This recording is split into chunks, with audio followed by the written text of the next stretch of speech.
بسم اللہ الرحمن الرحیم۔ السلام علیکم جماعت چہارم کے عزیز طلباء و طلبات، آپ کو میں اپنے چینل میں خوش آمدید کہتی ہوں۔ الحمدللہ سے آج ہم یکساں قومی نصاب کے مطابق اردو جماعت چہارم کا سبق نمبر 19 پڑھنے جا رہے ہیں، جس کا عنوان ہے رائے کا احترام۔ ویڈیو کو لائک کریں، اور اگر ابھی تک آپ نے چینل کو سبسکرائب نہیں کیا تو جلدی سے چینل کو سبسکرائب کر لیں۔ تو چلے شروع کرتے ہیں۔ سوال نمبر 1، ان الفاظ کے معنی سمجھیں اور جملے بنائیں۔ موضوع مناسب، ٹھیک، درست۔ ہمیشہ موضوع بات کرنی چاہیے۔ جمہور، آدمیوں کا بڑا گروہ، عوام۔ جمہور کی رائے کو اہمیت دی جاتی ہے۔ رویہ، طریقہ، ہمیں سب کے ساتھ اچھا رویہ رکھنا چاہیے۔ کثرت، زیادہ ہونا۔ پاکستان میں مسلمان کثرت سے ہیں۔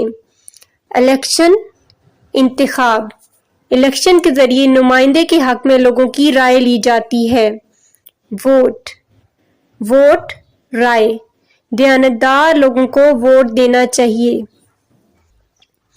سوال نمبر 2، سبق کے مطابق درست بیان کے سامنے درست اور غلط بیان کے سامنے غلط کا یعنی کہ کراس کا نشان لگائیں۔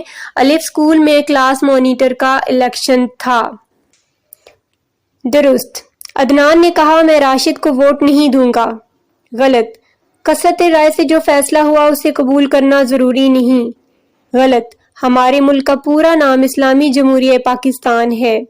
درست، ووٹ کا استعمال ہر شہری کو نہیں کرنا چاہیے۔ غلط۔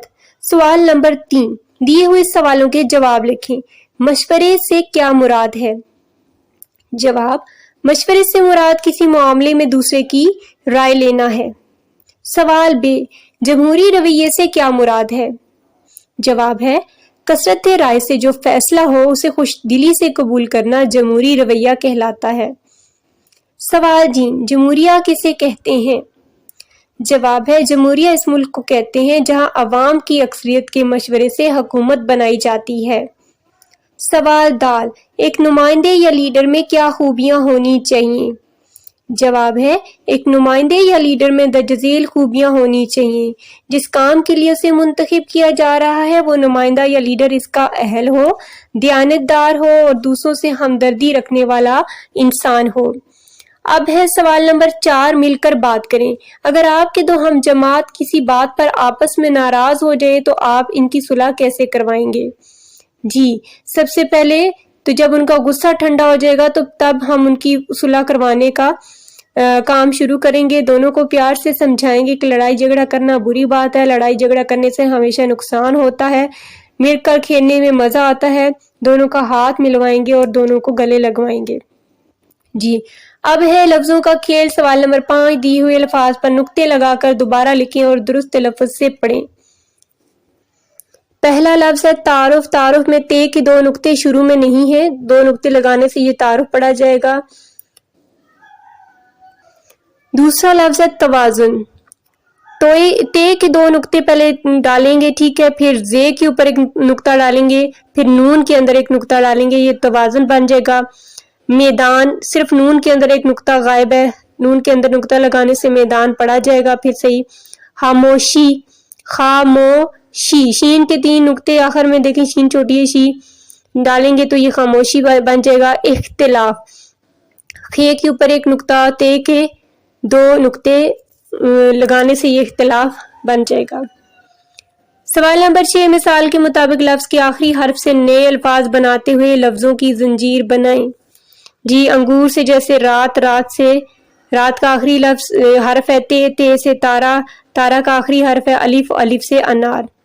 اب اسی طرح دوسرا حرف ہے دریا کا آخری حرف ہے الف، الف سے اونٹ، اونٹ کا آخری حرف ہے ٹے سے ٹماٹر، ٹماٹر کا آخری حرف ہے رے سے رسی۔ پھر ہے فرد کا آخری حرف ہے دال سے بنا داند کا آخری حرف ہے تے سے بنا تختی، اور تختی کا آخری حرف ہے چھوٹی یہ یعنی کہ یہ سے بنا یاد۔ اب باری آتی ہے قواعد کی۔ تصویروں کی مدد سے محاورے مکمل کریں، نیز ان محاوروں کے جملے بنائیں۔ جی، بگولا ہونا۔